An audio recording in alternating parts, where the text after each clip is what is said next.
Saudi अरब में सालों से कफाला सिस्टम चल रहा था, जिसे सऊदी सरकार ने अब खत्म कर दिया है, जिससे उन लोगों को बड़ी राहत मिली है जो प्रवासित मजदूर थे, यानी कि माइग्रेटेड वर्कर, जो अपने देश को छोड़कर सऊदी में काम करने तो जाते थे लेकिन अपनी मर्जी से कुछ नहीं कर पाते, क्योंकि उनके डॉक्यूमेंट्स और पूरा कंट्रोल सऊदी में वो कंपनियां ले लेती थी जहां वो काम करने अपने देश से दूर आते थे। कफाला सिस्टम को अक्सर गुलामी की जंजीर के तौर पर देखा गया है। ये एक लेबर स्कॉलरशिप सिस्टम था जो लाखों विदेशी मजदूरों के जीवन और अधिकारों पर नियंत्रण रखता था।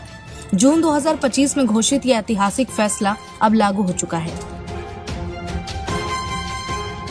ये कदम प्रवासी मजदूरों के कल्याण और श्रमिक अधिकारों को मजबूती देने की दिशा में एक बड़ा सुधार माना जा रहा है। इस सुधार में लगभग 1.3 करोड़ विदेशी मजदूरों को फायदा होने की उम्मीद है, जिनमें से अधिकतर दक्षिण और दक्षिण पूर्व एशियाई देशों से हैं। इनमें बड़ी संख्या में भारतीय भी हैं। अब सवाल है कि क्या होता है कफाला का मतलब।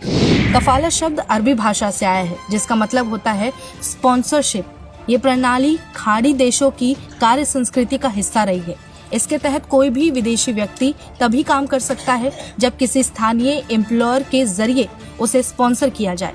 नियोक्ता को अपने कर्मचारियों पर लगभग पूरी तरह से कंट्रोल होता था। कर्मचारी अपने नियोक्ता की इजाजत के बगैर ना तो नौकरी बदल सकते थे, ना देश छोड़ सकते थे और ना ही कानूनी मदद ले सकते थे।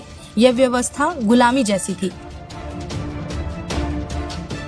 1950 के दशक से चला आ रहा ये सिस्टम सऊदी अरब के अलावा कतर, कुवैत और जॉर्डन जैसे देशों में भी लागू था। शुरू में इसे तेल समृद्ध खाड़ी देशों में सस्ती विदेशी मजदूरी की उपलब्धता सुनिश्चित करने के लिए बनाया गया। हर विदेशी कर्मचारी को एक स्थानीय व्यक्ति, जिसे कफील कहा जाता था, उससे जोड़ा जाता था, जिसके पास उनके निवास, रोजगार और कानूनी स्थिति पर अधिकार होता था।